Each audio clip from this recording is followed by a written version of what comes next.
ہے توبہ کرو، توبہ کرواؤ، یہ دھوکہ ہے۔ اللہ یہ بات سمجھانا چاہتے ہیں سب کو، دنیا دھوکہ ہے، دنیا کھیل تماشا ہے، اصل آخرت ہے، آخرت کی فکر کرو۔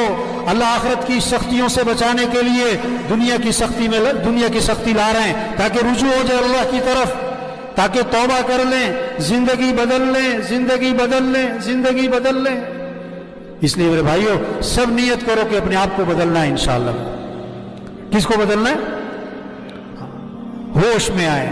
قبرستان ایسے لوگوں سے بھرے پڑے، قبرستان ایسے لوگوں سے بھرے پڑے جو کیا کہتے تھے؟ میرے بغیر دکان نہیں چلتی، میرے بغیر دفتر نہیں چلتا، میرے بغیر کاروبار نہیں چلتا، میرے بغیر گھر کا نظام نہیں چلتا، میرے بغیر فیکٹری نہیں چلتی، میرے بغیر ملک نہیں چلتا۔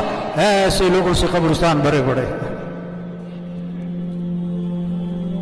اور قبرستان ایسے لوگوں سے بھرے پڑے جو کیا کہتے تھے؟ جب بوڑھے ہو جائیں گے تو توبہ کر لیں گے، جب بیمار ہو جائیں گے تو زندگی بدل لیں گے، اور وہ جوانی میں مر گئے اور بغیر بیماری کے مر گئے۔ اپنے آپ کو بدلیں، ہر ایک اپنے آپ کو بدلے، اپنی سوچ بدلو، دنیا سے آخرت کی فکر لگاؤ، اپنے شوق بدلو، چیزوں کے بجائے اعمال کا شوق ہو، اپنے رخ کو صحیح کریں، دنیا سے آخرت کی طرف رخ پھیریں، مخلوق سے خالق کی طرف اپنا رخ پھیریں، اپنی سوچ بدلو، اپنے دیکھنے کو صحیح کرو، اپنے دیکھنے کو صحیح کریں، اپنے بولنے کو صحیح کریں، اپنے سننے کو صحیح کریں، سمجھیں، بات کو سمجھیں۔ اللہ جہنمیوں کی صفت قرآن میں بتا رہے ہیں۔ جہنمیوں کا ایک وصف اللہ نے قرآن میں بتایا کہ جہنمیوں کی ایک عادت کیا ہے؟ لَهُمْ قُلُوبٌ لَا يَفْقَهُونَ بِهَا وَلَهُمْ أَعْيُنٌ لَا يُبْصِرُونَ بِهَا وَلَهُمْ آذَانٌ لَا يَسْمَعُونَ بِهَا أُولَئِكَ كَالْأَنْعَامِ بَلْ هُمْ أَضَلُّ أُولَئِكَ هُمُ الْغَافِلُونَ۔ یہ جہنمی جو ہے نا، ان کے دل تو ہیں پر سمجھ کوئی نہیں، دل ہے تو سمجھ کوئی نہیں۔ دنیا کی سمجھ ہے، پیسے کی سمجھ ہے، کاروبار کی سمجھ ہے، دین کی سمجھ کوئی نہیں، آخرت کی سمجھ کوئی نہیں۔ یعلمون ظاہرا من الحیات الدنیا وہم عن الآخرۃ ہم غافلون۔ اللہ فرما رہے کہ دنیا کی بڑی ان کو علم ہے اور آخرت کے بارے میں کچھ نہیں جانتے۔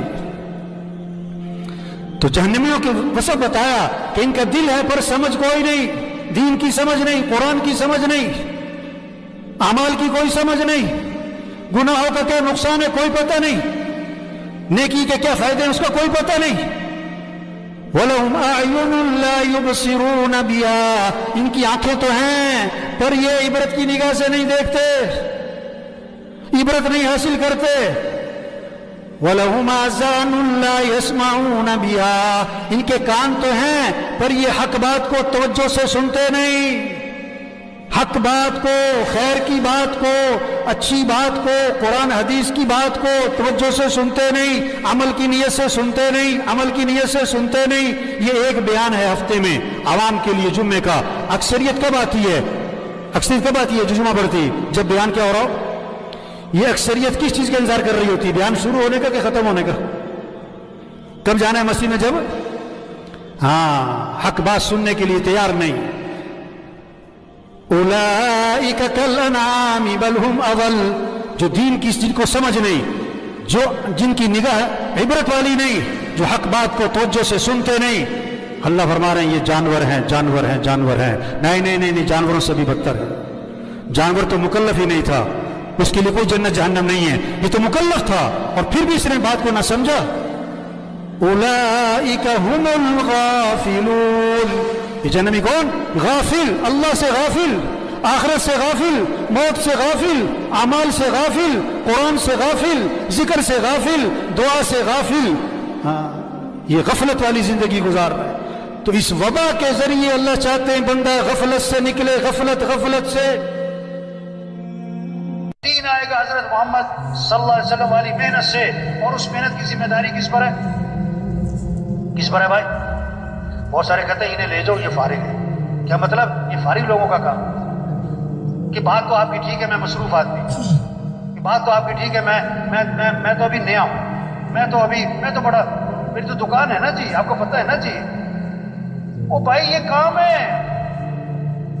لوگ بہت سارے پتہ کیا کہتے ہیں؟ بہت سارے کہ مولوی صاحب جو آپ بات کہہ رہے ہو نا، اللہ کو راضی کرنا، دین پر چلنا، آخرت کی تیاری کرنا، دین کو دنیا میں پھیلانا، اللہ کے کلمے کو بلند کرنا، یہ سب باتیں ٹھیک ہیں، ہاں، اور یہ کام کرنے میں نے کیا کہتا ہے، ذرا میں سیٹ ہو جاؤں، ذرا میں کیا ہو جاؤں، ہاں، ذرا گھر سیٹ ہو جائے، ذرا بچے سیٹ ہو جائیں، ذرا دکان سیٹ ہو جائے، ذرا کاروبار سیٹ ہو جائے، ہاں، ذرا فیکٹری سیٹ ہو جائے۔ اب مولوی صاحب پھر کرنا ہی یہی ہے، اصل کام تو ہے یہ، ذرا میں سیٹ ہو جاؤں۔ 2 سال 3 سال 4 سال 5 سال سے یہ جملہ بول رہا ہوتا ہے کہ ذرا میں سیٹ ہو جاؤں، اتنے میں خبر آتی ہے موت ہو گئے، پھر غسل ہوا اور کفن ہوا اور جنازہ ہوا اور قبر میں اتارا، اور کیا کہا، ان کے کفن کی گریں کھول دو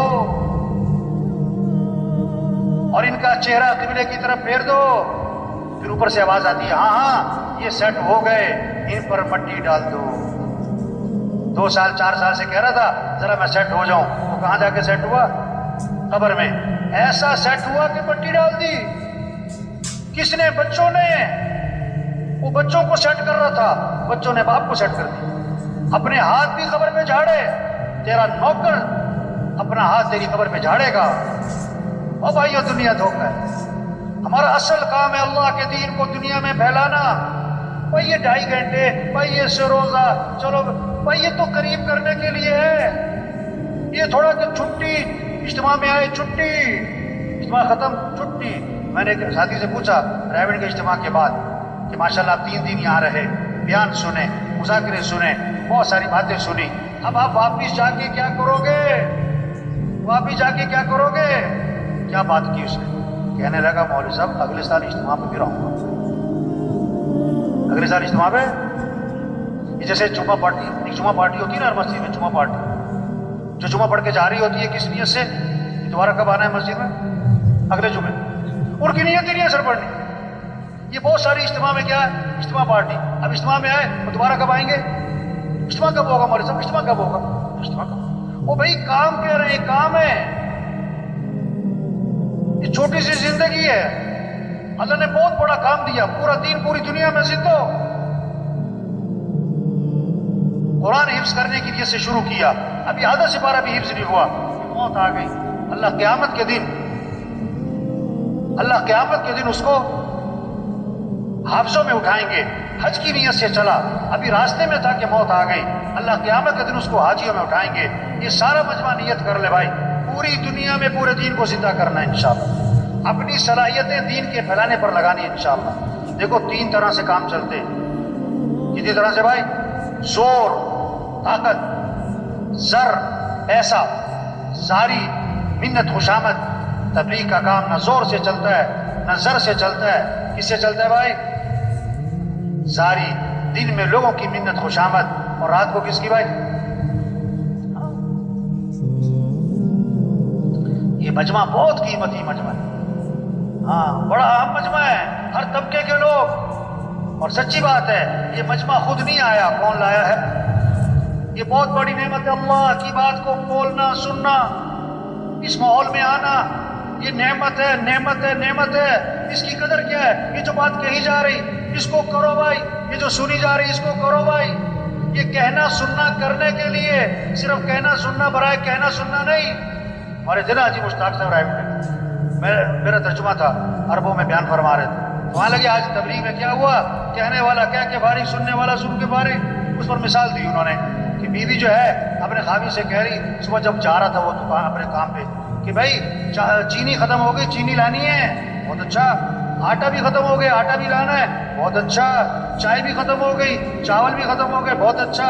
گھی بھی تھوڑا سا رہ گیا، گھی بھی لیتے آنا، فلاں چیز بھی لیتے آنا۔ وہ بولی جا رہی، وہ سنتا جا رہا ہے۔ شام کو آیا تو خالی ہاتھ، بیوی نے کہا میں نے تمہیں یہ کہا تھا، یہ کہا تھا، یہ کہا تھا، اس کا کیا بنا؟ انہوں نے کہا تجھے کہنے کا ثواب، مجھے سننے کا ثواب۔ اور بھائی یہ کہنا سننا کرنے کے لیے بھائی، یہ کہنا سننا کس کے لیے بھائی؟ یہ چھوٹی سی زندگی ہے، کام کریں، اصل آخرت ہے، مر جانا، چھوڑ جانا ہے، یہ سب کچھ ختم ہو جاتا ہے۔ ایک وقت ہم دنیا میں نہیں تھے اور دنیا کا نظام چل رہا تھا، اور ایک وقت آئے گا ہم دنیا میں نہیں ہوں گے اور دنیا کا نظام چل رہا ہوگا۔ آج ہم سب زمین کے اوپر ہیں اور کچھ عرصے بعد ہم سب زمین کے پیچھے۔ حاجی مشتاق صاحب کا بیان تھا عربوں میں ترجمہ کر رہا. اب ان کی باتیں ایسی ہوتی تھی بعد میں ترجمے سمجھ میں نہیں آتا تو بیان میں کہنے لگے کوئی کہتا ہے ہندوستان ہندوستان, کوئی کہتا ہے پاکستان پاکستان, ہندوستان نہ پاکستان, قبرستان قبرستان. وہ عرب مجھے کہے ترجمہ کرو, میں کہا میں کیا ترجمہ کروں اس کا. او بھائی سب چھوڑ جائیں, اصل کام کریں. 5 ضرورتیں ہیں ان کو سادگی پر لے آئیں. کھانا سادہ کریں, کپڑے سادہ کریں, مکان سادہ کریں, شادی سادی کریں اور سواری کو سادہ بنائیں. زور لگے کس پر؟ دعوت, دین, تبلیغ, اللہ کا پیغام, سے روزہ, چلہ, 3 چلے, سال, 7 ماہ, روزانہ کی محنت, روزانہ کا مشورہ, روزانہ کی ملاقاتیں, گھر گھر پھرنا, جگہ جگہ پھرنا, اللہ کے پیغام کو پہنچانا. روزے کی زبان نکلے, طاقت خرچ ہو, 3 چلے کی زبان نکلے, اس میں قوت خرچ ہو, اس میں صلاحیت لگے, معاشرے میں بیٹھے, چکنا ہو کے بیٹھے, چکنا ہو کے رائے دیں. جو محنت کرے گا وہی رائے دے گا نا. تو سارا دن محنت نہیں کرتا وہ رائے کیا دے گا, وہ رائے کیا دے گا؟ اللہ نے بہت بڑا کام دے دیا بھائی, بہت اونچا کام دے دیا, بہت اونچا, انبیاء والا کام, انبیاء والا کام. کسی کو سفیر بنا دینا حکومت 1 مہینے کے لیے عارضی طور پر, اور 20 سال پرانی بات ہے تو ابھی تک اس کے بھتیجے اور بھانجے لوگوں کو بتاتے میرا چچا سفیر رہا ہے, میرے دایا سفیر رہے ہیں. سفیر ہونے کو اتنی بات سمجھتے, اتنی بڑی بات. جو تبلیغ کا کام کرے گا وہ کس کا سفیر بنے گا؟ حکومت کا سفیر ہونا بڑی بات کہ اللہ کا سفیر ہونا بڑی. یا ایھا الذین آمنوا کونوا انصار اللہ, اے ایمان والو اللہ کے دین کے مددگار بن جاؤ.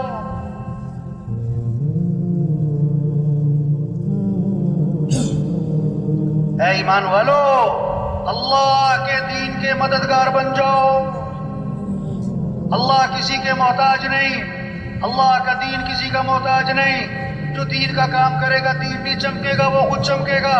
جو دین کا کام نہیں کرے گا دین تھوڑا مٹتا ہے وہ خود ہی مٹ جائے گا. بادشاہ کسی کو اپنی خدمت کے لیے رکھ لے, یہ بادشاہ کا احسان ہے, خادم کا کمال نہیں. اللہ جس سے دین کا کام لے, کام کرنے والے کا کمال نہیں, یہ تو اللہ کا احسان ہے. لیکن اللہ کس سے کام لے گا؟ بھائی صاحب فرمایا کرتے تھے جو تیار ہوگا اس کام کے لیے اللہ اسی سے کام لے گا. جو کہے گا میں تیار ہوں, اور جو کہتا میرے پاس ٹائم نہیں, میں تو مصروف ہوں, میری تو دکان ہے, میرا تو گھر ہے, میری تو مصروفیت ہے, میری تو بڑی ذمہ داری ہے, اللہ تو کسی کے محتاج نہیں. جا اپنا کام کرو بھائی, اپنا کام کرو. دین کا کام اللہ کے فضل سے ہوتا ہے, اللہ کے کرم سے ہوتا ہے. اللہ کسے توفیق دیتے ہیں؟ جو اپنے آپ کو پیش کرتا ہے. یہ جتنا مجمع بیٹھا ہوا ہے آج تک ہم سے جو اس کام میں, دعوت کے کام میں, تبلیغ کے کام میں, یہ اپنے اپنے محلوں کا انجن بیٹھے, اپنے اپنے علاقوں کے انجن بیٹھے. انجن تیز چلے گا ڈبے تیز, انجن آہستہ ڈبے آہستہ, انجن کھڑا ڈبے کھڑے. یہ سارا جو مجمع ہے اگر یہ روزانہ محنت کرے علاقے کا کام بڑھے گا, نمازیوں کی تعداد بڑھے گی, مسجدیں آباد ہوں گی, 3 چلے کا خروج بڑھے گا, دیہاتوں میں شہروں میں اللہ کا پیغام پہنچے گا. پھر ایک نمونہ بنے گا کہ دین اس کو کہتے ہیں. صرف کتابوں سے دین نہیں سمجھا جائے گا, تقریروں سے دین نہیں سمجھا جائے گا, عملی طور پر نظر آئے گا. صحابہ کے زمانے میں لوگ مسلمان ہوتے تھے, مدینے آتے تھے دین سیکھنے کے لیے, کتابوں سے نہیں, تقریروں سے نہیں, مذاکروں سے نہیں. ہاں کیسے دین سیکھتے تھے؟ انہیں عملی طور پر نظر آتا تھا. معاشرت والا دین, اخلاق والا دین, معاملات والا دین, گھر والا دین, مسجد والا دین, مالداروں کا دین, غریبوں کا دین زندگی میں نظر آتا تھا. آنکھ سے دیکھتے تھے, دین کو سمجھتے تھے. 1 ہفتہ ٹھہرتے تھے, 2 ہفتے ٹھہرتے تھے, 1 عشرہ ٹھہرتے تھے, 2 عشرے ٹھہرتے تھے اور واپس جا رہے ہوتے تھے. اور کتنے صحابہ کے بارے میں اللہ کے نبی نے فرمایا قد فقہ الرجل, یعنی فقیہ بن گئے, دین کی سمجھ پیدا ہو گئی. کتابوں سے نہیں, تقریروں سے نہیں, عملی طور پر دین نظر آتا تھا. آپ نے ایک چیز کو دیکھا, ایک چیز کو سنا یا پڑھا, زیادہ اثر کس کا ہوگا؟ جو آنکھوں سے دیکھا ہے. آپ نے سنا کہ ایکسیڈنٹ ہوا, 100 آدمی مر گئے, اخبار میں پڑھا ایکسیڈنٹ ہوا ہے, 100 آدمی مر گئے. اپنی آنکھوں سے دیکھا ایکسیڈنٹ ہوا ہے, 1 آدمی مر گیا. آپ کے دل و دماغ پر زیادہ اثر کس کا ہوگا؟ 1 کا, کیونکہ دیکھا ہے, 100 کا نہیں, سنا ہے. دین سن کے نہیں, پڑھ کے نہیں, دیکھ کے سمجھا جاتا ہے. ایسا معاشرہ وجود میں آئے جب 100% دین زندہ ہو. ایک ساتھی آیا کسی علاقے کا, میں وہاں رائے میں بیٹھا تھا, صبح خطوط میں ایک ساتھی آیا, اس نے اپنے کام کی تعریفیں کی. ہمارے علاقے کا کام اتنا بڑا شب جمعہ، اتنا بڑا مرکز، اتنی سال کی جماعتیں، اتنی 7 ماہ کی جماعتیں، اور اتنا منگل کا مشورہ، اور اتنی سروزے کی جماعتیں ہر ہفتے، اور اتنی چلے کی جماعتیں، اور ہمارا اتنا بڑا اجتماع ہوا. وہ ایسے باتیں کر رہا تھا جیسے کام ہو چکا. میں نے کہا اچھا بھائی، آپ کے علاقے میں کوئی مسجد ہے جہاں فجر کی نماز میں جمعے کی نماز کا ماحول بنتا ہو؟ کہ نہیں، ایسی مسجد تو کوئی. آپ کے علاقے میں کوئی مارکیٹ ہے جو اذان پہ بند ہو جاتی ہو؟ کہ نہیں، ایسی مارکیٹ تو کوئی نہیں. آپ کے علاقے میں زمیندار لوگ جو ہیں وہ عشر ادا کرتے ہیں؟ کہ نہیں جی، عشر کی تو بات ہی نہیں سنی. اچھا، آپ کے علاقے کے لوگ جو ہے بہنوں کو وراثت میں حق دیتے ہیں؟ بہنوں کو وراثت میں حق دیتے ہیں؟ تو یہ بات تو میں نے کبھی سنی کوئی نہیں. او بھائی، خوش کس بات پہ ہو رہے ہو؟ کتنے لوگ ہیں بہنوں کو حق نہیں دیتے، اپنی بہن کا 100 روپے چوری نہیں کرتے، 20 لاکھ روپے دبائے میں. بہن کے گھر کھانا کھانے کو عیب سمجھتے ہیں کہ بہن کے گھر کھانا کھائیں، اور بہن کے 25 لاکھ روپے دبائے. اور عجیب بات کہتے ہیں بعض لوگ، ہم نے جہیز دے دیا تھا. ایک آدمی سے پوچھا کہ بھئی تم نے فجر کی نماز کیوں نہیں پڑھی؟ کہتا میں نے تہجد پڑھ لی تھی. اپنی مرضی کا دی. تو میں نے کہا بھائی تم خوش کس بات پہ ہو رہے ہو کہ اتنا مجمع ہے، اور اتنا خروج ہے، اور اتنا بڑا مرکز ہے، اور اتنی سال کی جماعتیں ہیں؟ بھائی تبلیغ سے مقصود دین زندہ ہو. کسی نے آ کر کہا ہمارے علاقے میں اتنے ہسپتال ہیں، اور اتنی فری ڈسپینسریاں ہیں، اور اتنی دوائیوں کی کمپنیاں ہیں، اور اتنے ڈاکٹر ہیں، اور اتنے کلینک ہیں، اور اتنے فلاں ہیں. اس سے پوچھا بھائی تمہارے علاقے میں تندرست لوگ کتنے ہیں؟ کہتا بیمار سارے ہیں. تو خوش کس بات پہ ہو رہے ہیں؟ تبلیغ میں کہ پورا دین زندہ ہو اور پوری دنیا میں زندہ ہو، یہ ہماری ذمہ داری ہے. تو یہ سارا مجمع آج تک جو غفلت ہوئی اس پر اللہ سے معافی مانگے، اور جو بقیہ زندگی رہ گئی اس کے بارے میں عزم کر لے کہ اپنی بقیہ زندگی کو دین پھیلانے پر لگائیں گے انشاءاللہ. اس کو اللہ سے مانگ لے کہ اللہ ہمیں اس کام کے لیے قبول فرما، اللہ یہ کام کرنا ہمارے لیے آسان فرما، اللہ ہمیں استقامت نصیب فرما. تو سب تیار